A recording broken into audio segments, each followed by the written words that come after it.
오늘 하나님께서 우리에게 주시는 말씀은 사도행전 28장 7절로 10절까지의 말씀입니다. 사도행전 28장 7절부터 10절까지의 말씀.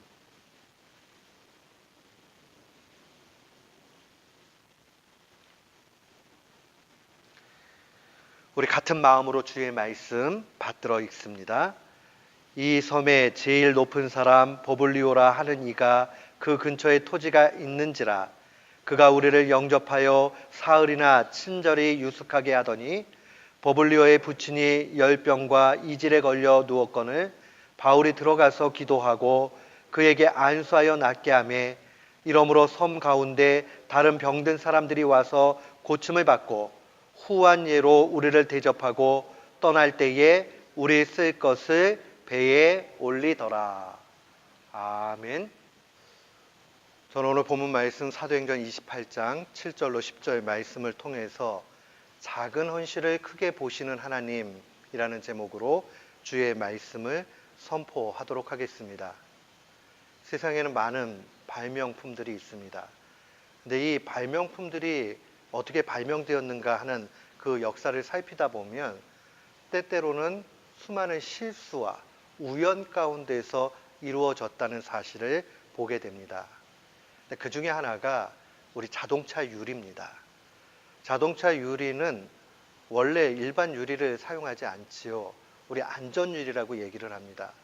자동차 유리는 산산조각이 나도 날카롭게 그렇게 파편이 만들어지거나 막 사방으로 튀는 일들이 굉장히 적게 그렇게 만들어집니다. 근데 이것이 발명될 때에는 참 우연 속에서 이루어졌다는 것을 보게 됩니다. 프랑스 사람이었던 베네딕투스라는 그런 과학자가 있었습니다. 이 사람이 어느 날 길을 가다가 끔찍한 교통사고 현장을 보게 됩니다. 그리고 나서 사람들이 그 파편에 의해서 크게 다치는 모습을 바라보면서 어떻게 하든지 이 안전유리를 만들어야 되겠다라고 그렇게 결심을 했습니다.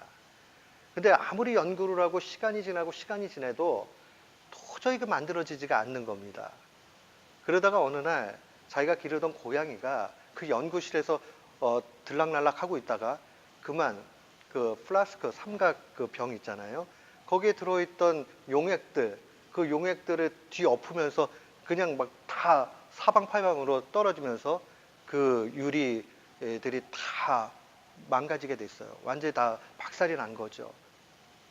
뭐 A 용액이 들어가 있는 거, B 용액이 들어가 있는 거 다 뒤범벅이 돼가지고 했는데 한 플라스크를 보니까 특이한 걸 발견을 합니다. 다른 파편들보다 적게 깨졌고 그 다음에 그 안에를 이렇게 보니까 날카롭지 않은 것을 발견하게 됩니다. 이 사람이 이게 무슨 플라스크였지 보니까 그 안에 셀룰로이드가 들어가 있다는 사실을 알았습니다. 그래서 그것을 합성해서 유리를 만든 것이 오늘날 우리가 쓰는 안전 유리입니다. 이야기를 왜 드리냐 하면 우리는 우연과 그런 실수와 이런 일들을 맞이하면서 야, 그 사람 참 운 좋다 이렇게 얘기할 수도 있지만 우리는 그 가운데서 이 특별한 좀 의미를 찾을 필요가 있습니다.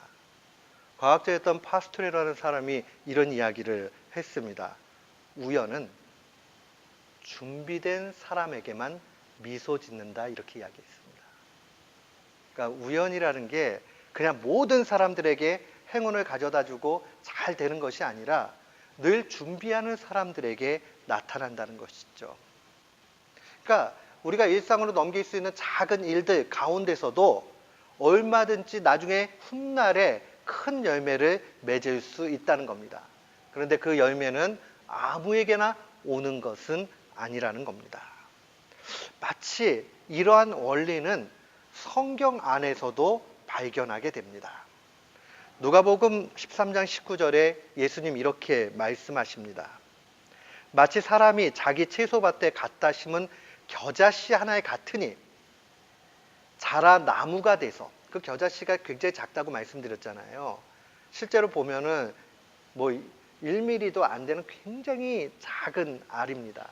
그러나 이것이 많이 자랄 때는 2m, 3m, 이 공중의 새가 와서 깃들 수 있을 만큼의 그런 큰 나무로 바뀌어진다라고 말씀해 주십니다. 처음엔 작은 거예요. 아무것도 아닌 것 같아요.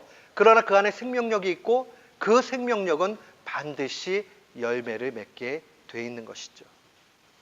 동일합니다. 우리가 오늘 하루하루 살아가는 일들이 일상의 하루고 이게 뭐 큰 내 인생의 의미가 있겠어?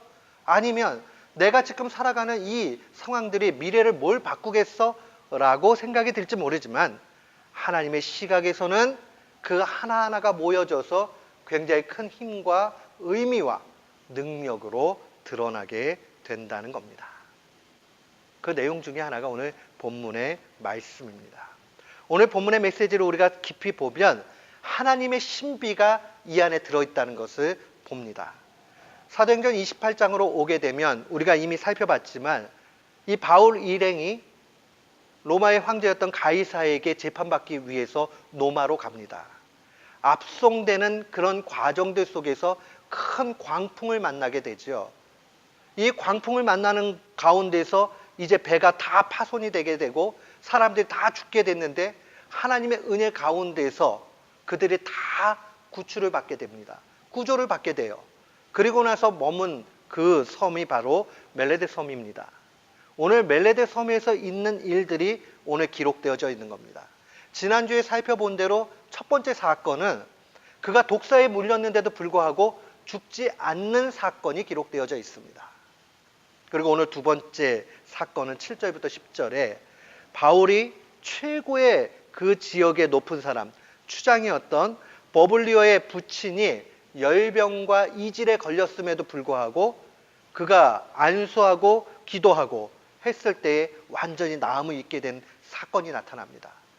이 사건 이후로 사람들이 와서 바울에게 기도를 받고 또 예수 그리스도의 이름을 통해서 그들이 다 치유를 받는 사건이 기록되어져 있습니다.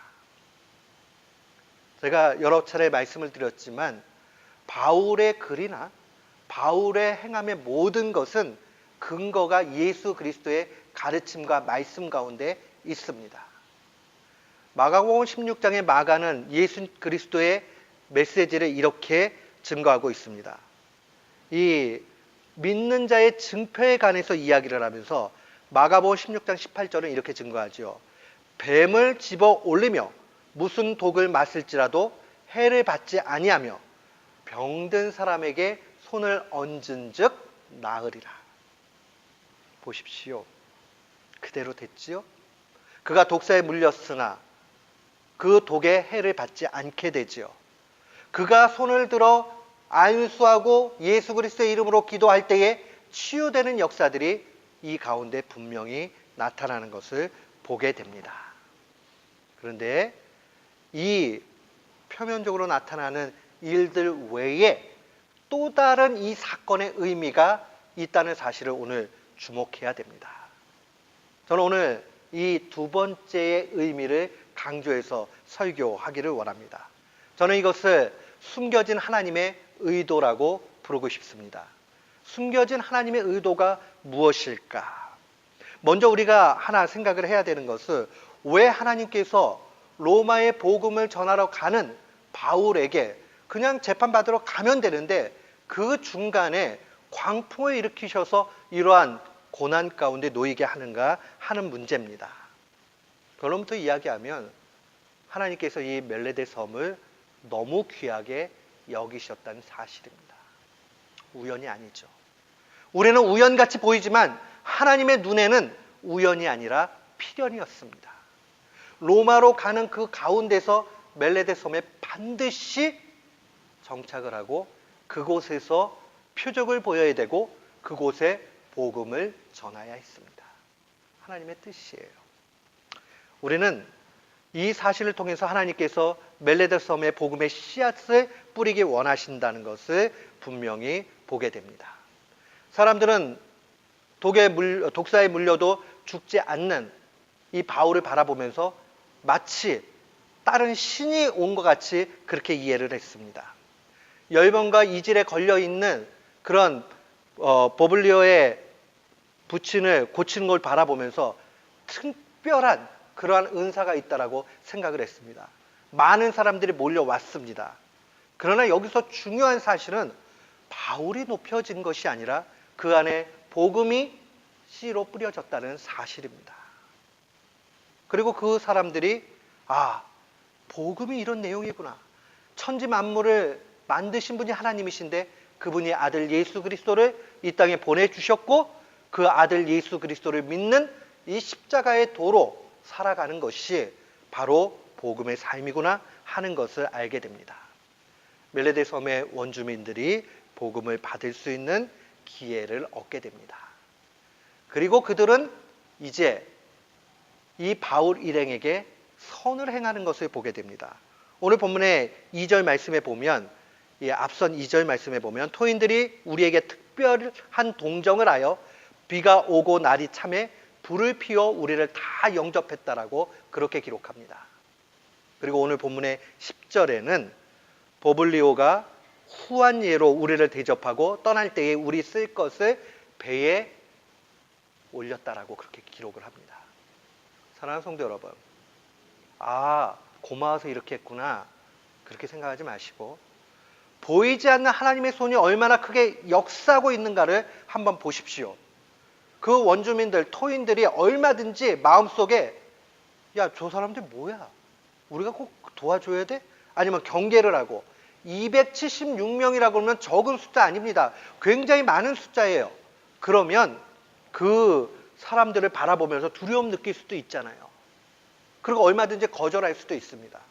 그러나 하나님께서 멜레데 사람들의 마음을 감동시키셨습니다.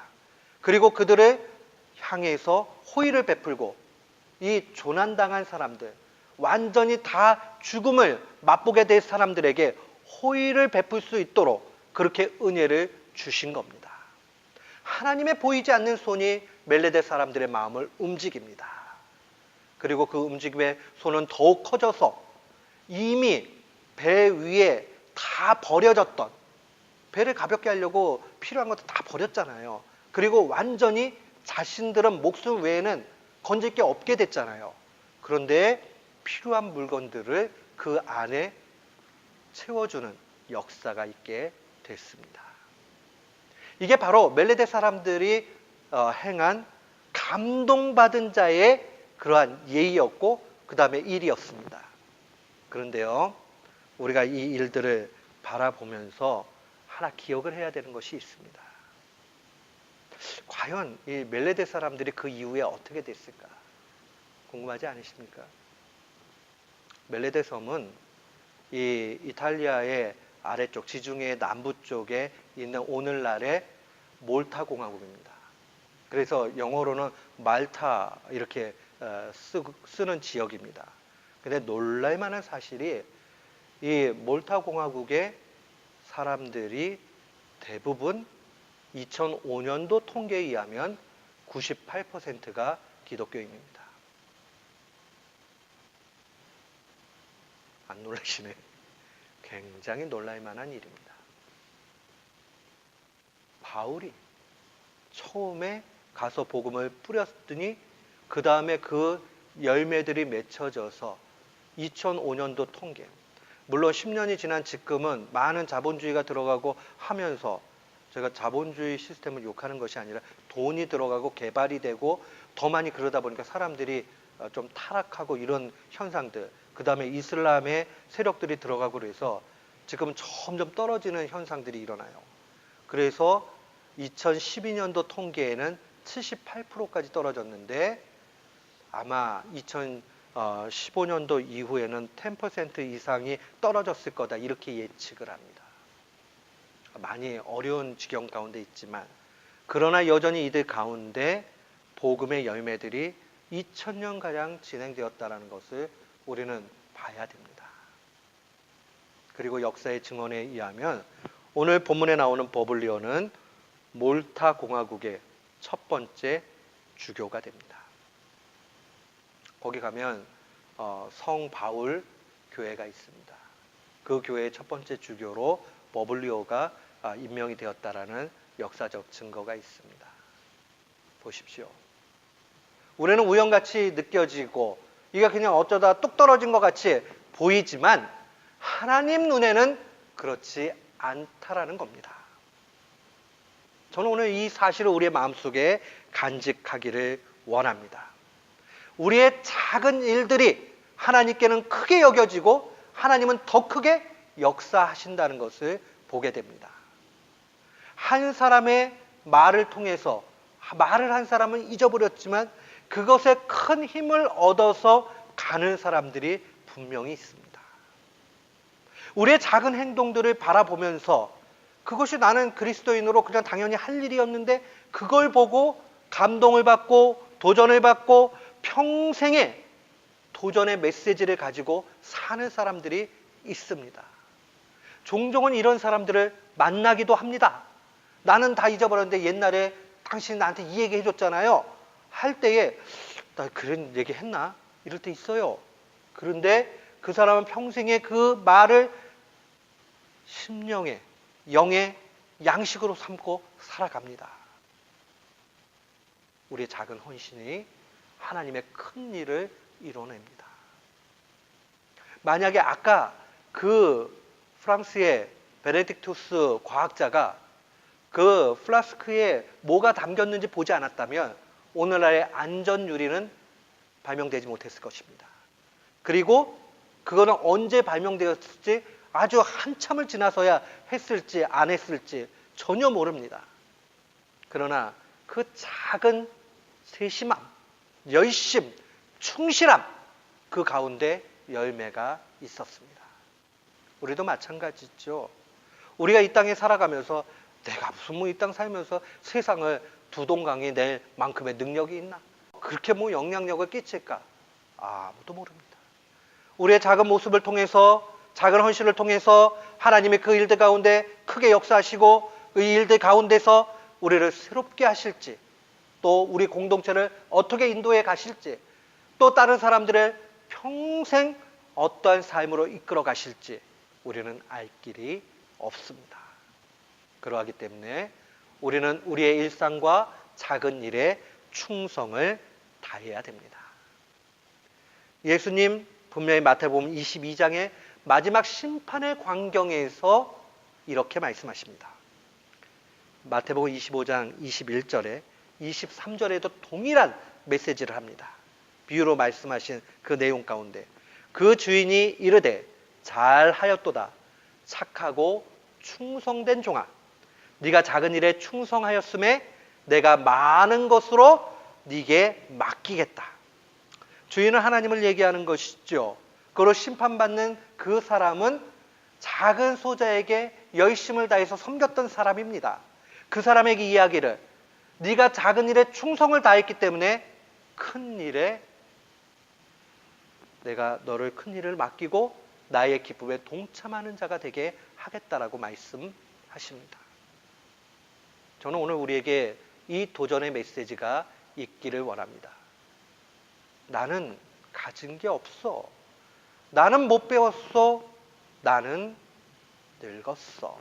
라는 것이 아니라 언제나 작은 일들 가운데 하나님의 은혜와 평강, 그 하나님의 이끄심을 바라보기를 축원합니다. 때때로는 우리가 경우에 맞게 행동들을 해야 되지요. 그런데 또 어떤 경우에는 경우에 맞게 행동을 하는 것이 또 다른 일상의 연속으로 갈 때가 있습니다. 예를 들면 보통 목회자들은 70이 되면 은퇴를 하십니다. 그래서 은퇴를 하지만 사역의 은퇴는 없지요. 공식적인 목사로서의 그런 일들에 대한 은퇴를 하지만 그 이후에 사역에 대해서는 계속적으로 진행을 합니다. 제가 언젠가 말씀을 드렸을 것입니다. 조은주 성도가 반주하는 미국 교회의 오르가니스트 할머니가 작년에 돌아가셨는데 그 할머니가 90 정도 될 때까지 돌아가시기 직전까지 피아노 치기를 기뻐하고 올겐 치기를 기뻐했습니다. 그래서 어떻게 하든지 나 오늘 너 찬양 그 올겐 반주할 때 피아노로 옆에서 좀 치면 안 될까? 그렇게 하셨던 분이 계세요. 어떻게 생각을 하십니까? 그 작은 도전들을 통해서 수많은 사람들이 나도 몸된 교회를 이렇게 섬겨야 되겠다 하는 도전이 된다면 그 할머니의 그 일을 누가 욕심이라고 얘기를 하겠습니까? 그렇지 않으세요? 야, 부르심의 날까지 정말 그 인생을 한번 사는데 90평생을 살아가면서 마지막까지 주의 일을 열심히 하다가 그 다음에 안식에 들어갈 수 있다면 얼마나 좋습니까? 저는 우리 교우들이 그러한 작은 일의 충성을 통해서 하나님이 어떻게 크게 이끌어 가실지를 그저 꿈꾸며 나아가기를 축원합니다. 어떻게 될지 아무도 몰라요. 우리의 작은 행동들이 정말 후세의 사람들이 어떤 도전을 받고 나아가게 될지 모릅니다. 주님의 이끄심이 그 가운데 분명히 있습니다. 작은 일에 충성한 것을 하나님께서 하나님의 큰 일로 만드시는 일들은 성경 속에 너무 자주 나타납니다. 아브라함을 향해서 믿음의 장인 히브리서 11장 말씀, 또 그 이후에 13장 말씀은 이렇게 기록합니다. 손님 대접하기를 잊지 말라. 이로써 부지 중에 천사들을 영접한 이들도 있었다라고 증거합니다. 천사가 사람의 모습으로 왔는데 이 사람이 천사인지 뭔지 몰랐어요. 천사는 하나님이 보내신 그러한 영이죠. 그러니 천사를 영접했다는 것은 곧 하나님을 영접함과 동일합니다. 아, 나 천사를 영접해야 되겠다 하고 영접한 게 아니라 일반 사람이에요. 외인이에요. 나그네예요. 이 사람을 도와준다고 해가지고 내 삶에 특별히 뭐 큰 도움이 될 것 없어요. 그러나 주님이 말씀하시기를 나그네 영접하기를 기뻐하라고 말씀하셨으니 연약하고 부족한 사람들을 향해서 내가 도울 수 있는 것 해야 되겠구나. 그렇게 한다면 하나님은 그것을 마지막 날에 분명히 물으실 것입니다. 착하고 충성된 종아, 네가 작은 일에 충성했으니 큰 일을 네게 맡기리라. 나의 그 기쁨에 동참하리라 라고 분명히 말씀하실 것입니다. 사역을 하면서 이런 경험들과 이런 마음들을 많이 갖습니다. 일을 지혜롭게 잘하는 것도 중요할 수 있지요. 그러나 한결같이 꾸준히 작은 일에 충성을 다하는 그러한 성도들을 바라보면 참 큰 도전을 받습니다. 저게 뭐라고 저렇게 열심을 내고 하는가? 누가 알아주는 것도 아닌데. 그러니 더욱 귀합니다. 제가 전사님들에게 종종 그런 얘기할 때 있습니다. 사례를 받고 봉사를 하기 시작하면 갑자기 목에 확 메어오는 경험들을 할 때가 있다고. 페이를 받는다는 것은 암암리에 책임이 따라오게 되고 때로는 그 책임이 너무 무거워서 견디지 못할 상황이 될 때가 있습니다. 근데 기쁨으로 봉사하게 되고 그렇게 나아가게 되면 하나님께서 하늘에 그 말로 표현할 수 없는 평강과 은혜를 또한 주십니다. 물론 사역 중에도 목회자들이 얼마든지 그렇게 느껴요. 그러나 어떨 때는 그 사례 받는 것 때문에 참 목이 조여올 때도 분명히 있습니다. 일을 잘하는 것도 중요하지만 묵묵하게 한결같이 누가 알아주지 않아도 그 자리를 지킬 수 있다면 그 사람은 작은 일에 충성하는 자요. 그 사람은 어떠한 사역자보다 귀합니다. 그 일들을 바라보면서 나도 저 성도같이 돼야 되겠다는 도전을 얻게 됩니다. 여러분 그러지 않으세요?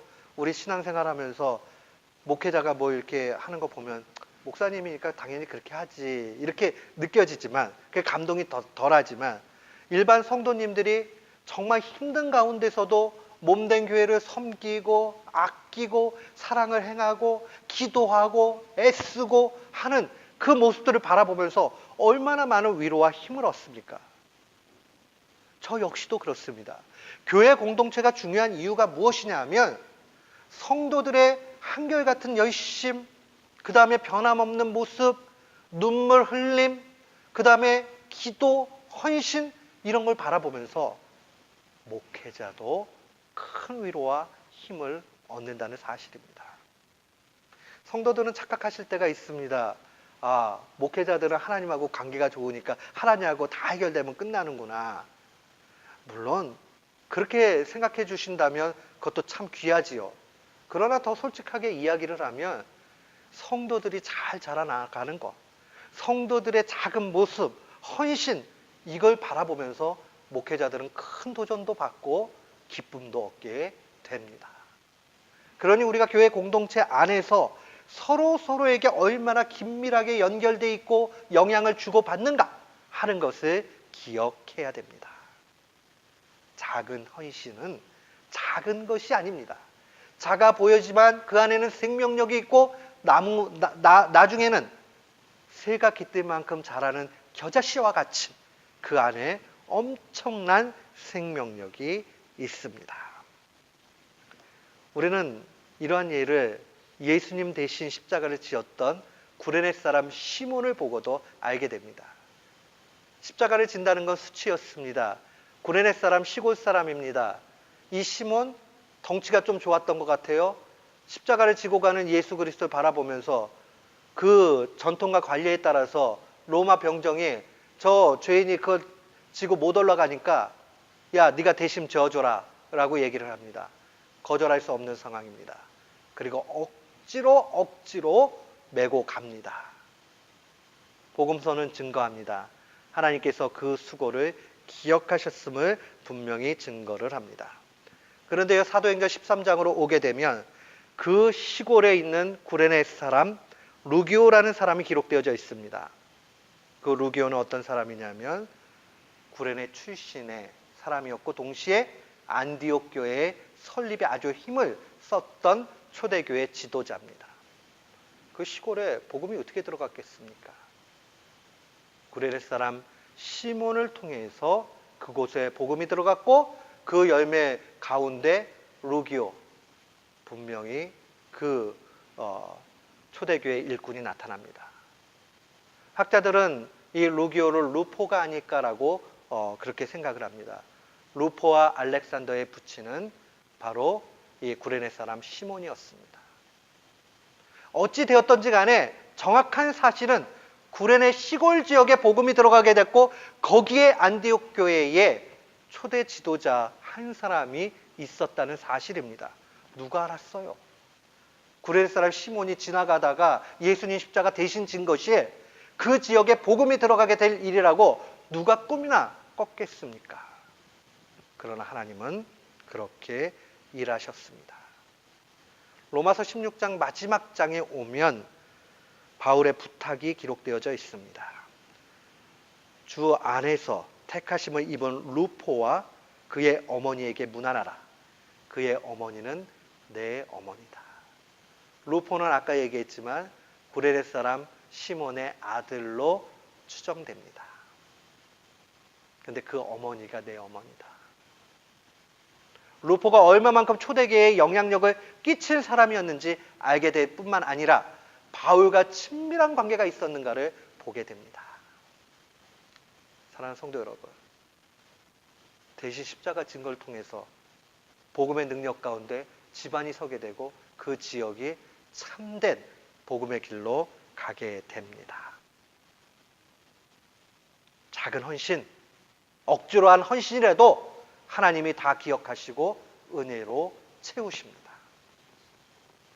우리는 억울할 게 없어요. 그런 의미에서 보면 종종 신앙생활하고 목회하다 보면 이런 얘기합니다. 아, 목사님, 나는 이렇게 고생하는데 왜 저 권사하고 저 사람은 안 하는데 목사님 얘기를 안 하냐고. 그때마다 늘 드는 마음이 있습니다. 그렇게 말씀하시는 분 심정을 충분히 이해합니다. 그러나 마음에 드는 건 그냥 하는 사람이 복된데, 그냥 하면 그 한다는 것 자체가 복된데, 하나님이 우리 써주는 걸로 그거로 족한데. 저는 저희 어머니 말씀을 잊을 수가 없어요. 내가 복음을 조금 더 일찍 알고 젊었을 때 그렇게 했으면은 찬양대도 하고 더 열심히 할 건데 그걸 못했다. 후회하세요. 사랑하는 성도 여러분, 우리가 지금 이 시점에 하나님의 교회를 섬기고 하나님 앞에 헌신하지 않으면 이제 때가 돼서 우리의 육신이 약해지고 하나님 나라에 가까이 가게 될 때 그때 좀 할 걸이라고 후회할 것입니다. 그러나 지금 우리가 기쁨으로 하나님 날 써주니 감사합니다.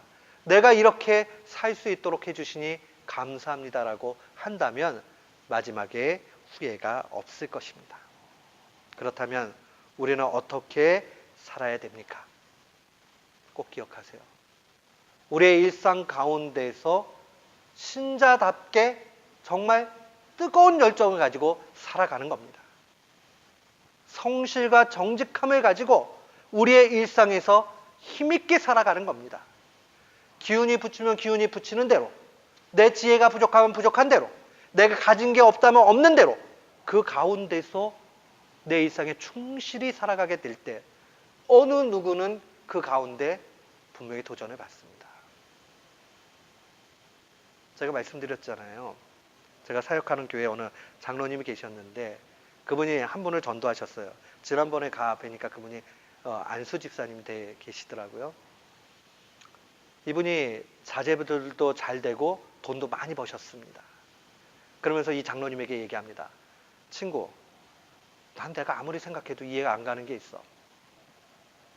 당신 자식들보다 내 자식이 잘 된 거 인정하지? 내가 당신보다 돈 많은 거 인정하지? 내가 정말 당신보다 못한 게 있으면 한 가지만 얘기해봐. 그랬더니 이 장로님이 없는 것 같아. 근데 난 당신이 부러워. 왜 그런지는 모르겠는데 난 당신이 부러워. 이렇게 얘기를 했습니다. 그때 이 장로님이 하나님의 지혜를 팍 주셔가지고 깨달았어요. 한마디 딱 했죠. 난 예수가 있잖아. 그날 그 즉시 이분이 마음을 고쳐먹고 교회로 나오셨어요. 그리고 지금 한 10여 년 지났습니다. 보면서 느낀 게 돈이 아니고 명예가 아니고 우리가 뭐 많이 가지고 있는 것이 아니라 우리 속에 예수 그리스도가 계시기 때문에 우리의 일상에서 그리스도인답게 살아가게 될 때에 세상의 사람들은 감동을 받게 되고 그 안에 뭐가 다르구나 하는 것을 알게 된다는 사실입니다. 사랑하는 성도 여러분, 노아는 120년을 한결같은 마음으로 그렇게 방주 지었습니다. 한번 생각해 보세요. 하늘 쨍쨍한데 방주 짓고 있고 그 큰 배를 자기 혼자 뭐 얼마나 많이 할 건데 그렇게 큰 배를 지어 사람들이 조롱 안 했겠어요? 손가락질 안 했겠어요? 저 미치갱이라고 안 그랬겠어요? 노망 났다고 안 그랬겠어요? 그러나 그런 거 상관없이 그래. 우리는 이 사실 속에서 하나 또 기억을 해야 되는 게 있습니다. 우리가 살아가는 이 시간을 게으름과 나태함과 바르지 못함으로 살아가게 될 때에 그것은 또 다른 걸림돌이 되고 내 인생이 막히는 일이 될 뿐만 아니라 다른 사람들을 병들게도 만들 수 있다는 사실을 기억해야 됩니다. 우리의 삶 가운데 내 모습이 어떤 영향력을 미칠까? 저는 자랄 때 굉장히 이렇게 누나들 사이에서 컸기 때문에 거칠지가 않았어요. 근데 교회만 가면 개구졌어요. 교회 가면 그게 재밌었어요. 너무 개구지게 하니까 하루는 주일학교 선생님이 뭘 잘못하면 꼭 데리고 손을 잡고는 3층 본당 앞으로 가요. 그러고는 무릎에 앉히고는 기도를 해주는데 그게 너무 싫었어요. 아니 내가 잘못한 거 아는데 그거 꼭 그렇게 기도를 무릎에 앉혀가지고 해야 되나? 그런 생각이 들었어요. 근데 지금도 잊혀지지 않는 거. 그분이 저를 정말 사랑해 주셔서 무릎에 앉혀서 기도해 주신 것에 대해서 참 많은 도전을 받았어요. 얼마든지 다르게 할 수도 있지요. 그러나 늘 기도해 주셨던 그 선생님.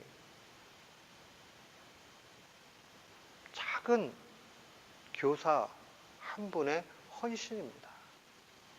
저는 평생 잊지 못하고 살아가는 저의 스토리 중 하나입니다. 우리는 이러한 일들을 수없이 경험하고 우리는 그 중심에 서 있기도 합니다. 우리가 그리스도인답지 않은 것이 그거로 끝나는 문제가 아니라 다른 사람에게 나쁜 영향을 줄 수도 있습니다. 그러니 우리는 반드시 그리스도인다워야 됩니다.